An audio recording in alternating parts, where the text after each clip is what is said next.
नमस्कार, उत्तराखंड न्यूज में आपका बहुत बहुत स्वागत है। चलिए देखते हैं उत्तराखंड की 15 फटाफट बड़ी खबरों को। इससे पहले आप न्यूज को कहां से देख रहे हैं, कमेंट में बताना बिल्कुल न भूलें। उपनल कर्मियों के लिए खुशखबरी, 10% मानदेय बढ़ाने के बाद अब शासन ने लिया एक और बड़ा फैसला।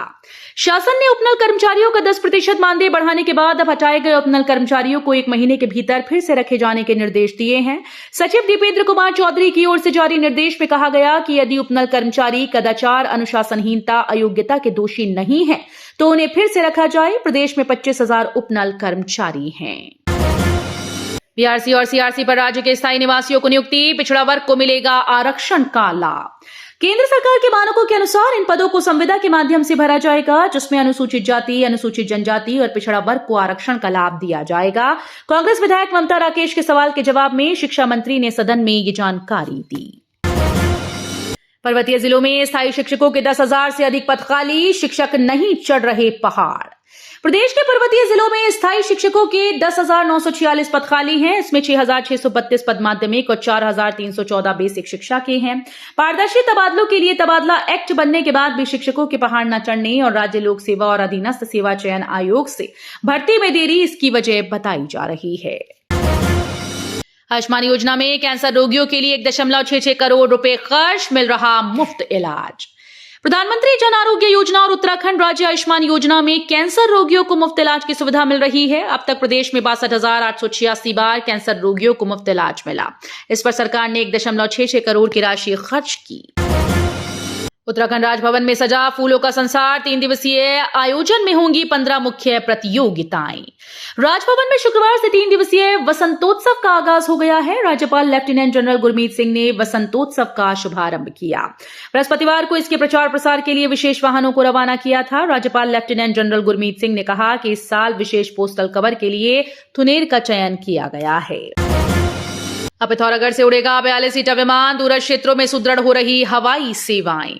सीएम पुष्कर सिंह धामी ने प्रधानमंत्री नरेंद्र मोदी और केंद्रीय नागरिक उड्डयन मंत्री ज्योतिरादित्य सिंधिया का आभार जताते हुए कहा कि 42 सीटर विमान के संचालन से सीमांत जनपद पिथौरागढ़ में एयर कनेक्टिविटी और भी सुदृढ़ होगी। कहा कि केंद्र सरकार के सहयोग से निरंतर रूप से राज्य के दूरस्थ क्षेत्रों में हवाई सेवाएं सुदृढ़ हो रही हैं। परिवहन निगम में अफसरों के तबादले, कंडक्टर्स के प्रमोशन, निगम प्रबंध निदेशक ने जारी किए आदेश।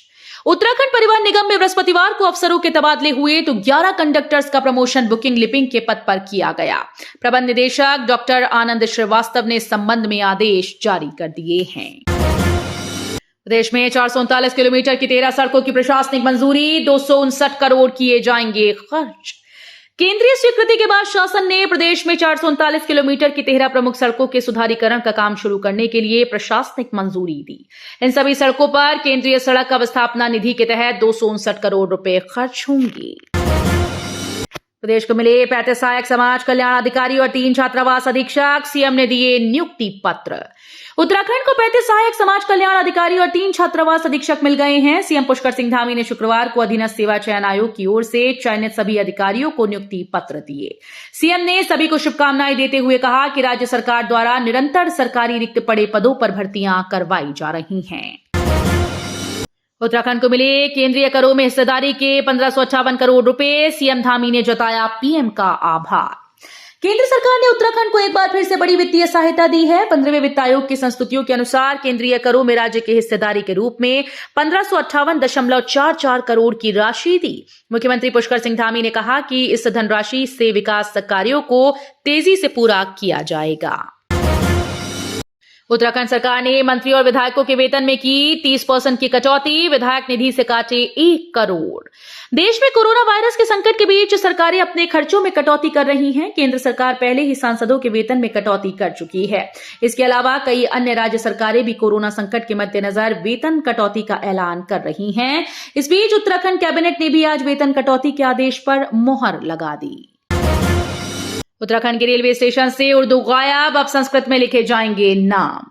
उत्तराखंड के रेलवे स्टेशन में अब शहर का नाम संस्कृत में लिखा जाएगा। रेलवे के फैसले के बाद अब उत्तराखंड के सभी स्टेशन पर हिंदी अंग्रेजी के अलावा संस्कृत में नाम लिखा जाएगा।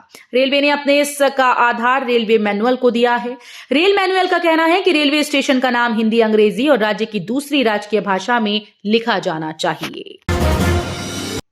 इंटरनेशनल बिग कैट अलायंस से संरक्षण के साथ सदेगी डिप्लोमेसी भी, दुनिया के 96 देशों को जोड़ने की तैयारी। वन एवं पर्यावरण मंत्रालय ने IBCA से जुड़ी जानकारी शुक्रवार को साझा की है। इस पहल को भारत की सॉफ्ट डिप्लोमेसी से भी जोड़कर देखा जा रहा है। इसमें वो बिग कैट की मौजूदगी वाले देशों के साथ बाहर के उन देशों को भी साथ लाने की तैयारी में हैं जो अपने यहां बिग कैट पालना चाहते हैं। मुश्किलों से घिरे पेटीएम पेमेंट्स बैंक को बड़ा झटका, मनी लॉन्ड्रिंग के लिए लगा 5.49 करोड़ रुपए का जुर्माना। फाइनेंशियल इंटेलिजेंस यूनिट ने पेटीएम पेमेंट्स बैंक पर 5.49 करोड़ रुपए का जुर्माना लगाया। 197 कम्युनिकेशंस लिमिटेड के मालिकाना हक वाली यूनिट पर यह जुर्माना मनी लॉन्ड्रिंग की वजह से लगाया गया। रिजर्व बैंक ने पेटीएम पेमेंट्स बैंक को 15 मार्च तक अपना कामकाज बंद करने का आदेश दिया। सारे अनुमान गलत, SBI ने कहा भारत की GDP ग्रोथ के आंकड़ों ने सबको चौंकाया। स्टेट बैंक ने अपनी रिसर्च रिपोर्ट इकोरैप में कहा कि तीसरी तिमाही के GDP ग्रोथ के आंकड़ों ने ज्यादातर लोगों के अनुमानों को गलत साबित किया, जिनका मानना था कि भारत की आर्थिकी तरक्की की रफ्तार 8% से कम रह सकती है। ऐसे जाहिर होता है कि अगर नीतिगत नजरिया सही हो तो मुश्किलों को दूर करके तरक्की की रफ्तार तेज की जा सकती है। तो ये थी उत्तराखंड की 15 बड़ी खबरें। रोजाना ऐसे ही सबसे पहले अपडेट पाने के लिए चैनल को सब्सक्राइब करना बिल्कुल ना भूलें। साथ ही वीडियो को लाइक भी कर दें। धन्यवाद।